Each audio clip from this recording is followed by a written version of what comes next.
E bia e surrogates. E ndinte që diçka nuk shkonte. Një mungesë e thellë shtrëngonte shpirtin, si një peng i pashpjegueshëm që rritej bashkë me të. Sikur e ndinte se mungonte njeriu që e kishte mbajtur në bark për 9 muaj, që ndoshta dikur e kishte përgdhelur me duar mbi barkun e saj. Sa shumë dëshironte që ndonjëherë të ndonte një mrekulli, që nëna që ngjante me nënat e shoqeve të saj të kopshtit, ta priste te porta e kopshtit sikur ndodhte me shoqet e saj. Sa herë shite nënat që u hidhin fëmijëve duart në qafë dhe i përqafonin me dashuri, ndjente një boshllëk që as nuk e kuptonte dhe as nuk dinte ta mbushte. Kur e pyeste baban për nënën, ai gjithnjë i thoshte: "Nëna jote është bekimi."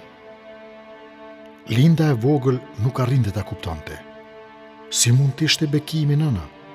Kur ai ishte burr dhe Beni babai, fliste me veten. Konfuzioni i saj rritej çdo ditë. Një enigme e pakuptimshme e mbështillte gjithë qenien e saj. Shikonte nënat e shoqeve, pastaj shikonte bekimin. Diçka nuk përputhej. Diçka mungonte. Brenda saj një thirrje e pashuar, një dëshirë e thellë për ta parë fytyrën e asaj që e kishte sjellë në jetë. Ishte instikti amnor që e yshte në kërkim të një fytyre gruaje, një aromë nëne, një përgdhelje nga duart e buta. Instikti më i fuqishëm human. Yshte nga instikti i pazëvendësueshëm, instikti lindur, pa të cilin çdo njeri do t'ishte i vobekët. Linda do të lutej me gjithë shpirt, por fati i saj ishte vetëm 4 vjeçe dhe nuk dinte ende si t'i lutej Zotit. E megjithatë, shpirti i saj e ndjente që në këtë mungesë kishte diçka më shumë se një gabim njerëzor. Sikur në gjithë këtë rrugtim të dhimbshëm ishte fshehur një mëkat i rëndë kundër natyrës dhe ligjit të Zotit. Një fëmijë i ndarë qëllimisht nga nëna e vet. Një jetë që nisi me një marrëveshje, e jo me dashuri. Si mund të mos sillte kjo pasoja? Vitet kaluan, por plagët e thella të vuajtjeve mbetën në thellomat e brendësisë së Lindës. Ajo tani ishte 16 vjeçe. Tashmë i kuptonte gjërat, ndonëse dhimbja mbetej e njëjtë. Jetonte me një bindje të palëkundër se një ditë do të takonte nënën e saj biologjike. Ishte e vetmja ëndër që jepte forcë kurdo që e ndjente nevojën. Por vuajtja nuk i ndahej. Mbrëmjeve çante derisa e zinte gjumi. Ditëve i lutej Zotit me përgjërim. Vetëm ai mund ta ndihmonte. Vetëm ai mund ta sillte para saj fytyrën e nënës. Linda e mendonte nënën e saj me flokë të zi e kaqurrele, me sy të zi sikur kokra e ullirit. Sikur mos mjaftonte dhimbjet e shpirtit.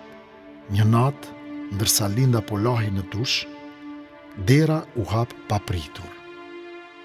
Ajo nuk arriti të kthehej mirë, kur pa siluetën e nënës Bekim, duke hyrë brenda. Zemra i ra në fund të barkut. Një frikë e egër i përshkoi trupin. Ai ju ofrua. Syt i vezullonin nga epshi i sëmur. "Çfarë po bën?" Zëri saj dridhej i mpir nga tmerri. Nëna Bekim nuk foli. Dora e tij zgjatej drejt saj, ndërsa Linda filloi të dridhej si gjethe në erë. Trupi i saj i vogël u fut në cepin e dushit, sikur muri të mund ta mbronte. Zemra i rrite aq fort sa ju duk se gjithë banesa po dridhej bashkë me të. Me një forcë të pashpjegueshme, me një brit që shpërtheu nga thellësia e shpirtit të saj, ajo arriti të vraponte. U përplas në përdhom, hapi derën dhe doli në rrugë, me këmbët e njoma, me flokët që i ngjiteshin pas fytyrës, e shastisur për të mos u kthyer më kurrë. Ditë pas dite, kërkim pas kërkimi, eci, derisa e gjeti të vërtetën. Nëna e saj nuk ishte ajo që e kishte imagjinuar. Ishte një nën surrogate, një grua që kishte përdorur mitrën për të sjellë në jetë një fëmijë për dikë tjetër, dikë që as nuk e njehte. Ky lajm i preu shpirtin si një thikë mbret. U ndje tradhtuar, e braktisur, e humbur në një botë që nuk kishte vend për të. Shpresa e vetme që e kishte mbajtur gjallë, ëndra që i kishte shpërthyer si dritë në errësirë, u shua. Nuk kishte më buzëqeshje pas lotëve, nuk kishte më gëzim pas dhimbjes. Çdo gjë u kthye në hi. A ishte kjo pasoja e mëkatit të bërë kundër urdhrit të Zotit? Të ndash nënën nga fëmia, të përziesh rolet e natyrës, të përbuzësh urdhër e krijimit. Si mund të mbillë një mëkat kaq i thellë pa korrur dhembje? Kjo nuk ishte vetëm tragjedi njerëzore.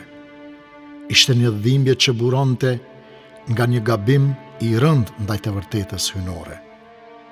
Pastaj, ajo filloi të binte. Ranjen një botë ku njerëzit e shfrytëzonin, ku i shkelmonin shpirtin pa mëshirë. U bë një trup pa ndjenja, një shpirt i mpirë. Nuk qante më, nuk qeshte më, nuk ndijente më, jetonte. Por nuk e dinte pse. Jeta për të u bë një ferr nga i cili nuk shihte dot rrugdalje. Hidhërimi i ushtua akoma më shumë, kur e humbi figurën e nënës nga mendja. Nuk i shihte më flokët kaçurrele të zinë dhe sytë rrumbullakët si kokra ullirit dhe të zinë.